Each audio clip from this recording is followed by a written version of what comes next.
ദിവസവും മണിക്കൂറുകളാണ് നമുക്ക് നഷ്ടപ്പെടുന്നത്. കാരണം ഒരു പ്രോപ്പർ പ്ലാനിങ് ഇല്ല. ശരിയല്ലേ? ഇതിന് എന്നെ ഹെൽപ്പ് ചെയ്ത 4 കാര്യം. The first one, write down your task. തലേ ദിവസം കിടക്കുന്നതിന് മുന്നേ നമ്മൾക്ക് നാളെ ചെയ്യേണ്ട ആക്ടിവിറ്റീസ്, ടാസ്കുകൾ കൃത്യമായിട്ട് നമ്മൾ റൈറ്റ് ഡൗൺ ചെയ്ത് വെക്കുക. And the second one, prioritize your task. നമ്മളുടെ എല്ലാ ടാസ്കുകളും ഒരേ ഇമ്പോർട്ടൻസ് ഉള്ളതല്ല.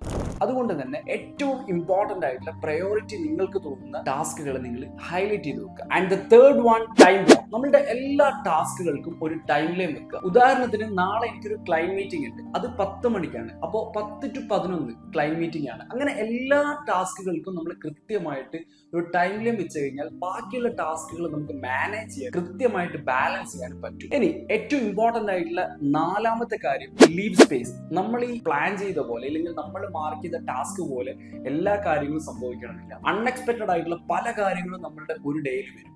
അതിനെ നമ്മൾ മാനേജ് ചെയ്യാനായിട്ട് ഒരു 20 to 25% ടൈം നമ്മൾ ഇതിന് പുറമെ നമ്മൾ മാറ്റി വെക്കണം. അങ്ങനെയാകുമ്പോൾ ഒരു ഡേ കംപ്ലീറ്റ്ലി പ്രൊഡക്റ്റീവായിട്ട് മാറ്റാൻ നമുക്ക് പറ്റും. ഇതിന് വെറും 5 മിനിറ്റ് എടുക്കും, പക്ഷേ ഇത് നമ്മളുടെ മണിക്കൂറുകൾ സേവ് ചെയ്യും. So just do it.